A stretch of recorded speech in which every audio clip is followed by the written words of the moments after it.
Hello, dear friends. Here we are on a Monday afternoon in California. Some other areas it will be in the evening, or other areas even different times. Welcome to Spiritism 101. We're following the book by Louis Hu, and today we are focusing on reincarnation. Now, reincarnation we know is a big subject, and of course, we won't be able to cover it all. But the intention is that we give you some ideas, food for thought, and also possibly a little bit more of a perspective on reincarnation. And even if that's not the case, a reminder for some. Why do we have reincarnation? I also welcome all the listeners at KVMR on the radio station. I hope it's being transmitted. I hope I pressed all the right buttons, and Facebook Live, of course.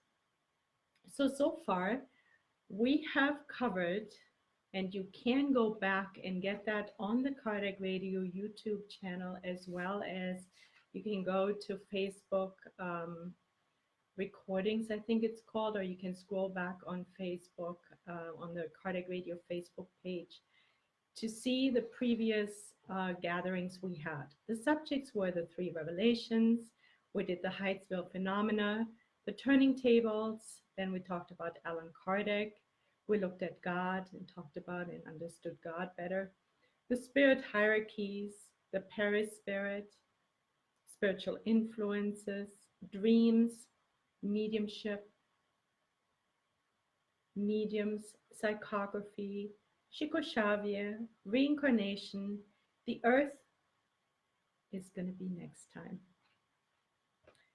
Reincarnation. As the word says it, re means back again. Incarnate means in the flesh. So we're going back as a spirit, we're going back into the flesh. Reincarnation is the return of the spirit to a new physical body. Thus, the spirits have many successive existences until their purification. Allan Kardec called it plurality of existences, and he defined it as the only explanation that corresponds to the idea we form of God's justice towards human beings.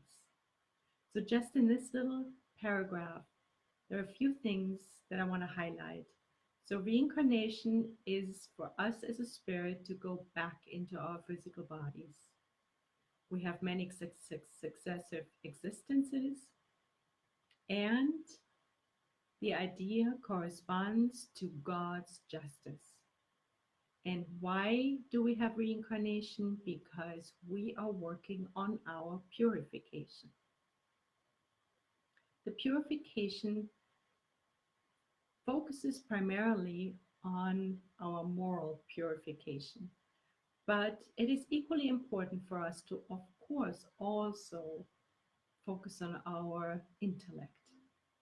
So intellect and moral development should go hand in hand, but we do know that intellectually, on the whole, we are more advanced than our moral development. So I would like to use the Genesis book, which was the last book that Allan Kardec codified in 1868, so 150 years ago. I would like to add the following. The principle of reincarnation is a necessary consequence of the law of progress.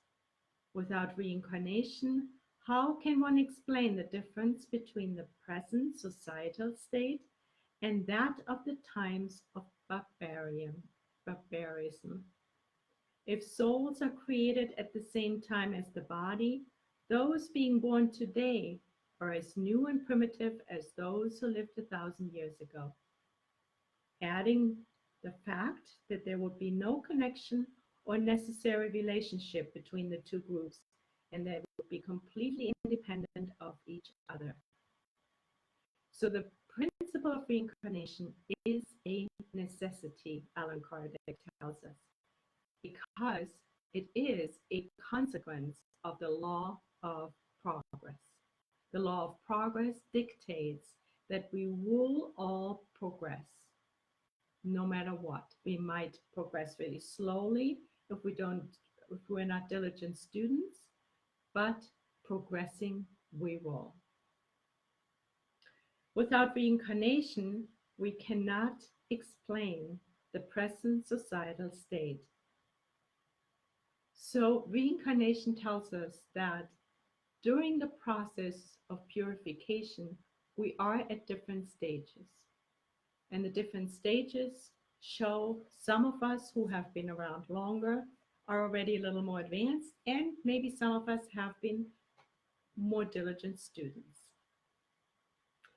If we are led to believe that God, this is what Alan Kardec says, if we are led to believe that God creates souls of different qualities according to times and places, it would be a proposition irreconcilable with the idea of supreme justice.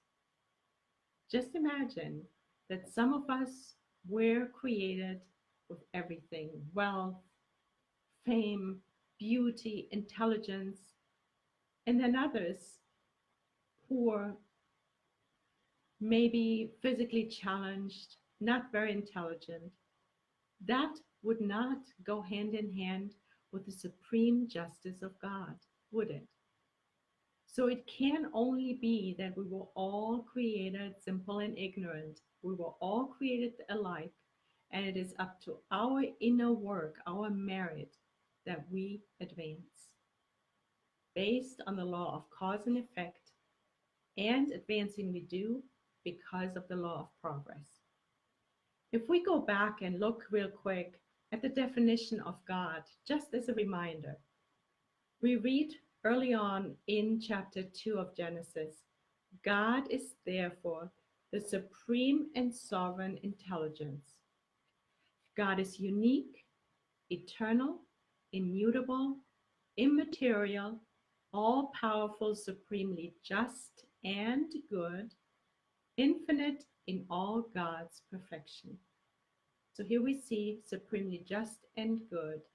It can only be that we were all created alike and that we're advancing based on our own inner work, transformational work. If we now go to the Spirits book, which was the first book that Allan Kardec codified, we go to page 166, question 171. Let me see. 166. We will find this page in the chapter, The Plurality of Existences, a whole chapter that Allan Kardec dedicated to this subject. And we find that in chapter 4 of the Spirits book. And now we're looking, for those of you who want to go along, at question 171. Allan Kardec asked the high spirits, on what is the doctrine of reincarnation based? So what is the base actually of reincarnation? And the answer is on the justice of God and revelation. Again, here we see it's based on the justice of God. We will repeat this to you over and over. A good father always leaves the door of repentance open to his children.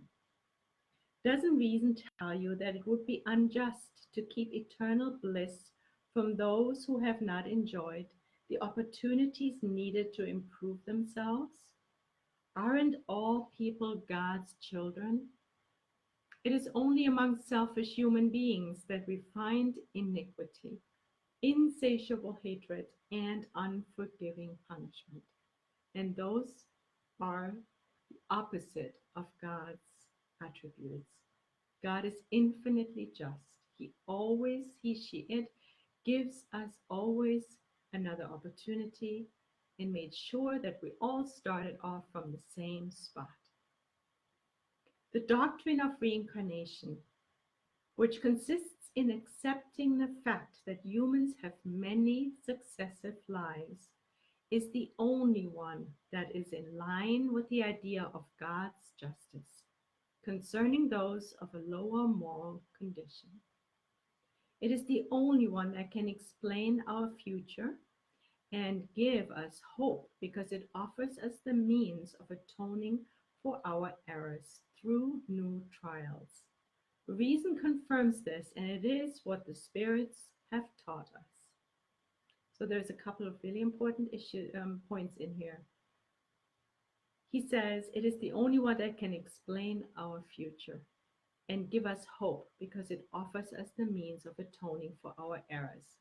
So God, in its goodness, its infinite love, always will and has given us new opportunities in the form of new lives, which is called reincarnation. So we always get a new opportunity to atone for ourselves. And why does Alan Kardec say here it explains our future? Well, what we are doing or thinking or saying today determines our future. It is really in our own hands. We are the heirs of our own thoughts. We are the heirs of our own words. We're the heirs of our own actions. And so, in every single lifetime, we have an opportunity to come closer to God by doing more the good, by opening our hearts, by becoming more charitable, more forgiving, indulgent, and benevolent.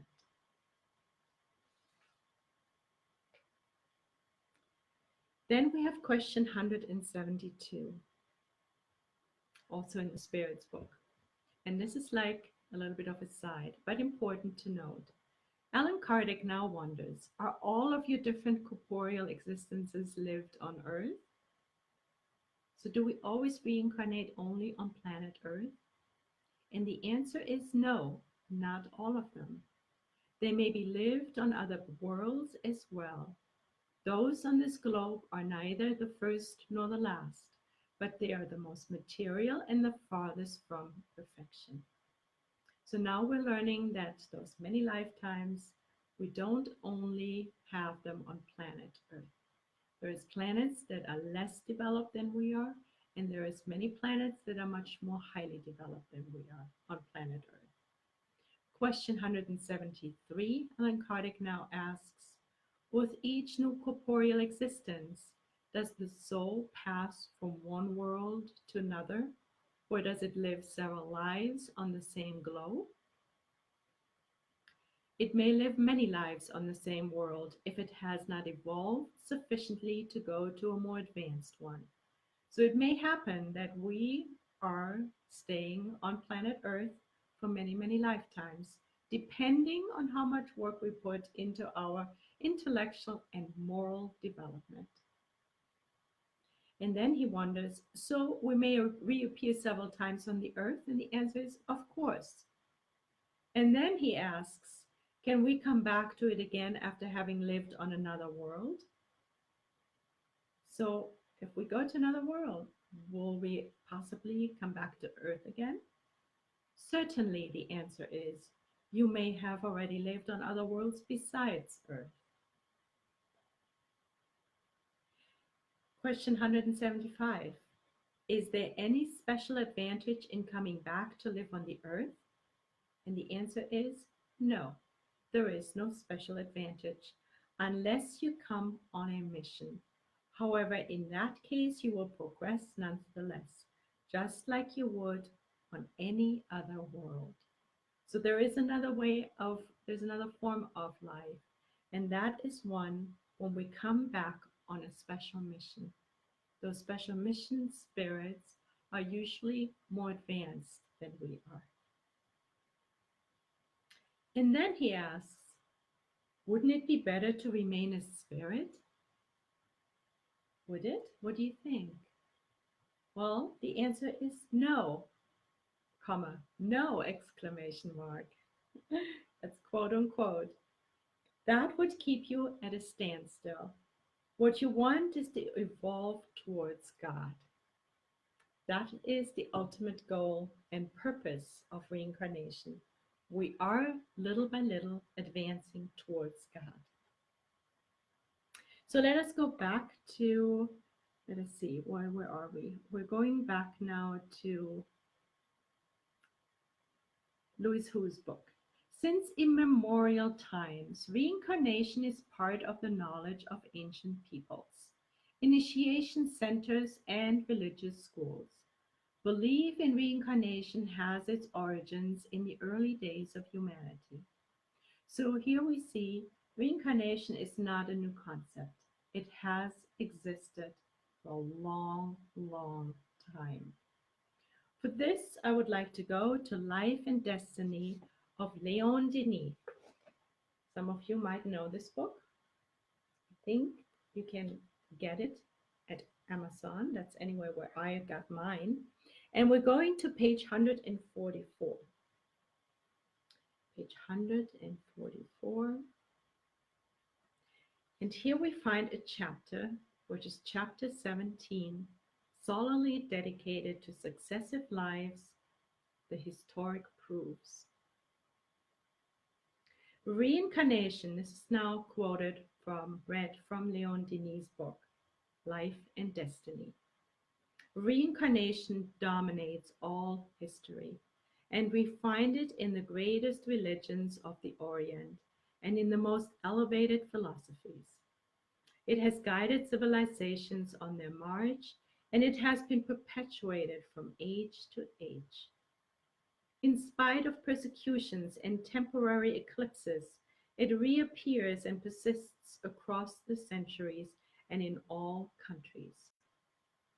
From India, it spread over the world, and long before the great revelations of historic times, it was formulated in the Vedas and notably in the Bhagavad Gita. Brahmanism and Buddhism are inspired with it, and Egypt and Greece adopted the same doctrine.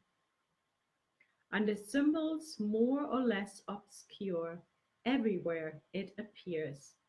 It was known to the Roman world and was the belief of Pythagoras, of Socrates, of Plato, Apollo, and Empedocles. Ovid, Virgil, and Cicero, in their imperishable works, make frequent allusions to it as well. The school of Alexandria gave it great éclat.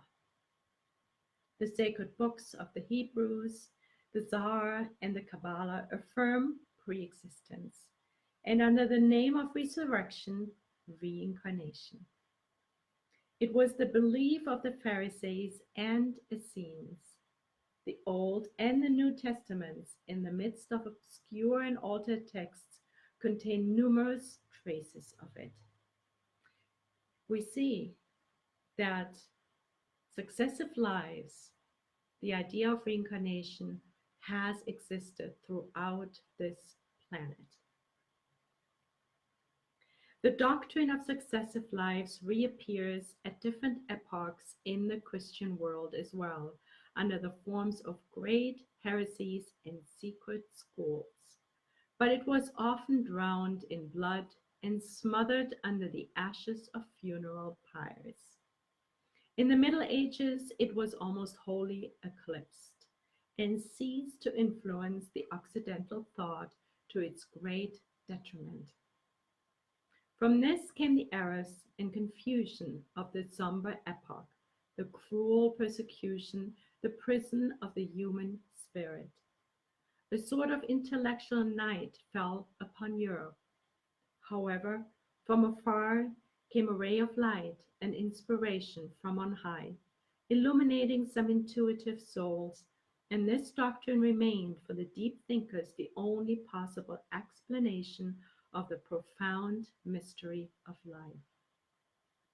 So the idea of reincarnation had some harsh times, the so-called Dark Ages, and it cast a big shadow on this epoch, and Europe was involved in that as well. But it never died out completely, because a lot of philosophers and wise people could only explain the purpose of life through successive incarnations. Let's see. Yeah, so we continue on. I'm not reading the whole chapter, it would be way too long. I encourage you to look at it if you like. The book Life and Destiny is a gem. It's a wonderful book, so I warmly recommend it. To be born, to die, to be reborn and progress without cessation is the law, as Alan Kardec has said. Thanks to him and to the spiritual school of which he was the founder, the faith in successive lives of the soul spreads over the Occident, where it counts millions of partisans. The testimony of spirits has given it a definite sanction. So Allan Kardec calls it successive lives. And he says to be born, to die, to be reborn, and progress without cessation. Incarnations are the stations on the way of ascension. I say that again. Incarnations are the stations on the way of ascension. Ascension towards God, our moral perfection. The mysterious ladder which from obscure regions by all forms and worlds conducts us to the kingdom of light. Now I am realizing that my computer is not recharging, so I apologize. I will have to get up real quick and get my recharging cable. I'll be right back.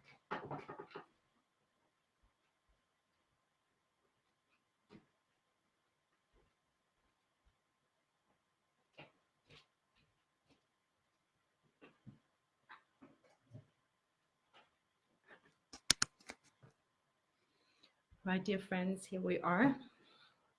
We're back on track and plugged in, tuned in, and tuned in and ready to go. Our existences, here we continue with Leon Denis, Life and Destiny. Our existences unroll across the centuries. They pass, succeed one another, and begin anew. And with each one, we leave a little of the evil which was in us behind. Slowly we advance and penetrate further in the sacred way until we have acquired the merits which open an access for us to the superior circles from which shine eternally beauty, wisdom, truth, and love. This is, dear friends, what we're working on. It is through our own merit, through our own everyday work, to do more, to turn more towards the good, to open our minds, to become less judgmental, to be more giving and forgiving. And it all starts with ourselves.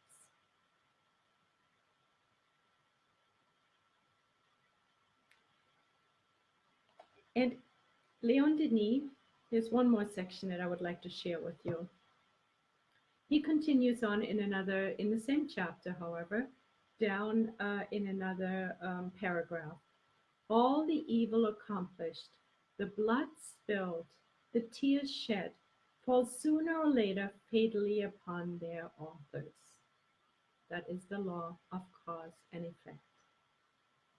So I say that again. All the evil accomplished, the blood spilled, the tears shed, fall sooner or later fatally upon their authors, individually or collectively.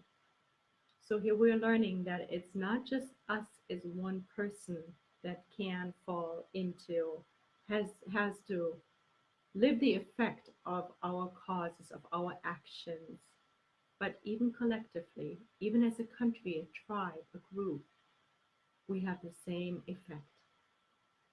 The same culpable acts, the same errors lead to the same unfortunate consequences. While men persist in living hostile towards one another, to oppress, to fight, works of blood and mourning follow, and humanity suffers to the very depths of its being. Law of cause and effect again. There are expiations collective as there are reparations individual. So we do undergo collective expiations. If we have been part of a group that has done great harm to others, it will catch up with us in the next or another lifetime. As a group, we will find each other again in order to collectively undo, to get the opportunity to collectively undo past wrongs. Hello, Teresa. Welcome. I'm just seeing that you're here. Lovely. And also, Melissa. Welcome. So let's see, where were we? Through time, an immense justice is exercised. Through it is through time that justice does get exercised. It brings into bloom the elements of decadence and destruction and the germ of death that the nations sow in their own breasts each time they violate higher laws. So we need to keep in mind that not only do we need to work on ourselves, on our own moral development, but we also need to make sure or need to watch who do we associate and affiliate ourselves with. Because that too will come back to haunt us if it's an affiliation that causes great harm and pain to others. Now we go back to the Spirits book.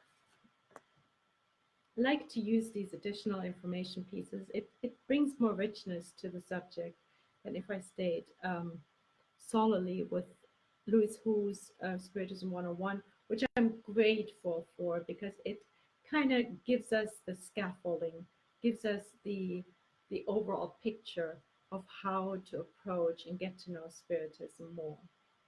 So page 165, let's see where that takes us.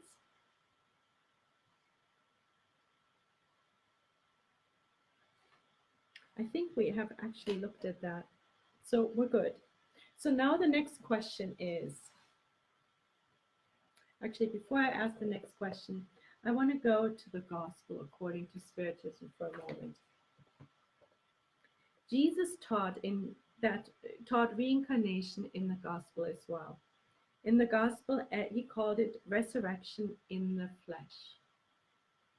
In John, verse 3, 1 to 15, is written in detail the conversation with Nicodemus. Jesus says, very truly I tell you, no one can see the kingdom of God unless they are born again. So we see Jesus was definitely telling the people of his time and us that there is reincarnation. Now let us ask the next important question, which is, why do we not remember our past lives? Have any ideas? Wouldn't it be nice if we knew why we're meeting other people and what we've done together and who they were? Wouldn't that be very interesting? Well, here's the answer. Divine law does not allow us to remember everything. There is a veil that hides the details of the past so that we can act with greater freedom. If we remembered the past, our lives would nowadays be in torment because of memories of unfortunate acts that we possibly committed, such as crimes and betrayals. That is another aspect, right? Just imagine we knew what, let's just use this as an example, a difficult child of ours, what we had done to them, might have done to them in a past life, or possibly what they had done to us. And if we really knew all the details of all the souls, all the people, the incarnates in our lives, if we really knew all the details, I think it would cause us a lot of pain, and it would not allow us to look at the people that are in our lives with fresh eyes. We wouldn't be able to experience them anew because we'd be completely influenced by the past. So it only makes sense that divine law is so kind to us as to not show us or not allow us to know what actually happened in past lives. It is part of the divine love, of the goodness of God. Now, remembering the past could be harmful because it could remind us of former adversaries. Moreover, executioners and victims can be found within our own families. As we just said, in our own families, they could show up and probably have. And the remembrance of these souls would affect our relationships. So forgetting serves us as a forgiveness therapy. Isn't that beautiful? So not knowing the amnesia that we experience when we reincarnate, when we come back into our lives, is a form of forgiveness. It gives us the opportunity to undo past wrongs more easily than if we knew all the details. Now, can we remember something from previous lives though? Is it all black? Is there absolutely no way into knowing anything? Well, the answer is generally yes.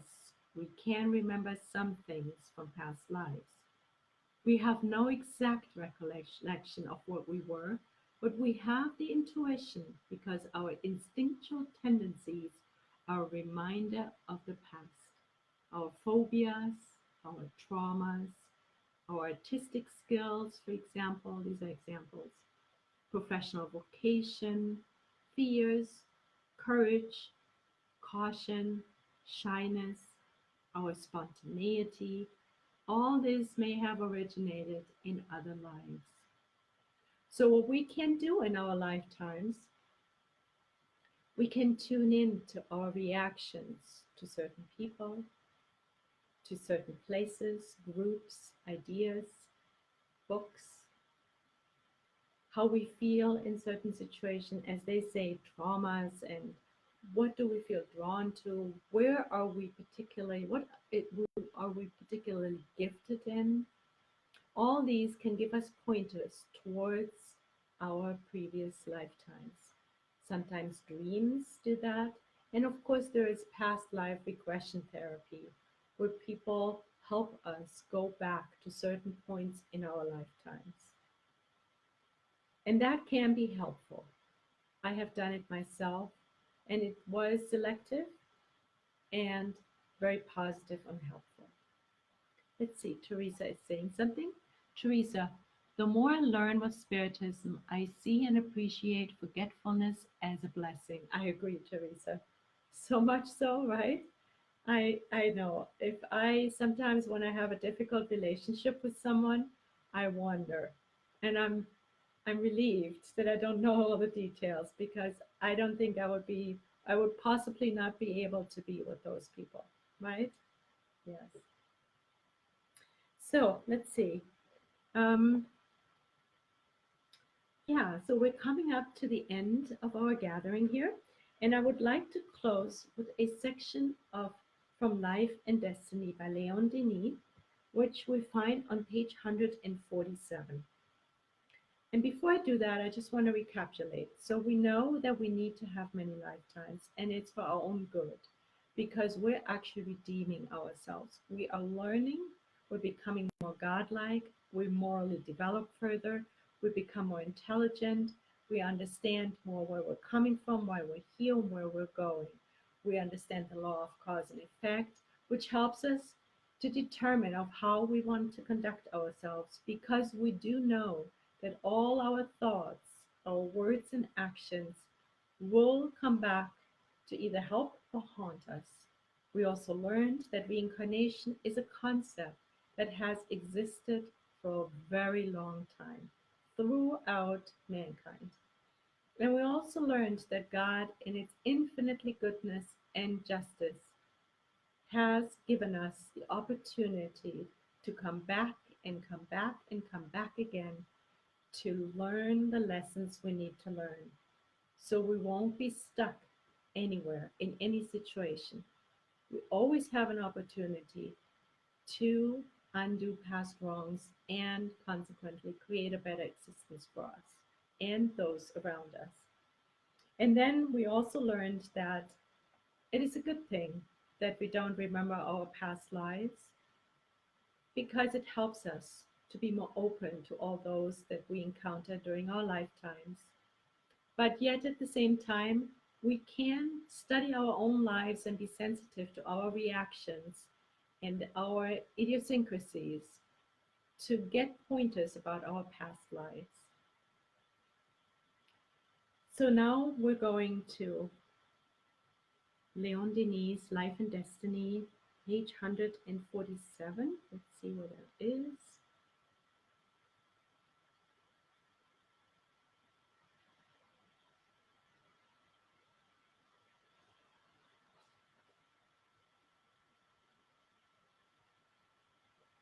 Here we go.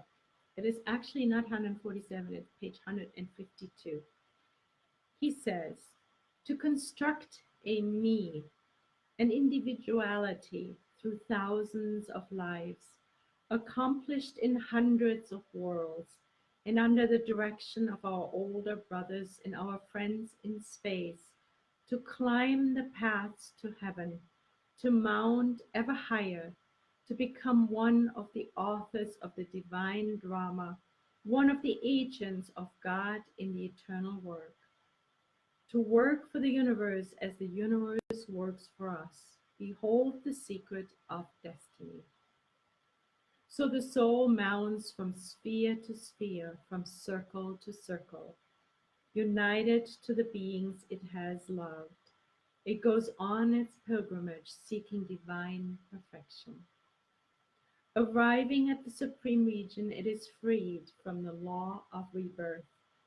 Reincarnation is no more an obligation for it meaning the spirit, but an act of will and of work of sacrifice when it has a mission to accomplish. Reaching the supreme height, the spirit says, I am free. I have broken forever the fetters which chained me to the material worlds. I have acquired science, energy, love. But that which I have acquired, I want to share now with my brothers, and for that purpose I will go and live among them, and I will offer them the best that is in me. I will take a body of flesh. I will descend again among those who suffer in ignorance to console, enlighten, and aid. And then we have Lao Tse, Buddha, Socrates, Christ. We have all the great souls who have given their lives for humanity. I love Leon Denis. He's so poetic and so beautiful the way he expresses himself and summarizes it, all subjects, but in this case, the subject of reincarnation, so succinctly. So he's telling us again that through the ascent towards God, we become free. And then we are those souls who want or may want to give back to the inhabitants of planet Earth. And in that particular case, we are one of those spirits who reincarnate on a mission. It is fully chosen by those spirits to do more good, to be consolers. And he tells us and console us and aids to the humans, to the people on planet Earth. And he gives us three examples. There are more, but here are three: Lao Tzu, Buddha, Socrates, and Christ. With this, I want to close and wish us a beautiful new week and on our path towards the good. This is a beautiful opportunity. We are here in the flesh and we are here for a purpose, and the purpose is for us to morally perfect ourselves. Every breath of the way, every day, every thought is an opportunity to turn ourselves increasingly to the good. I wish you a beautiful evening, beautiful day, wherever you are. And thank you so much for listening. Thank you to Kardec Radio. And we shall meet again next Monday, same time, same place. And our subject will be God. Many blessings. Thank you. Bye bye.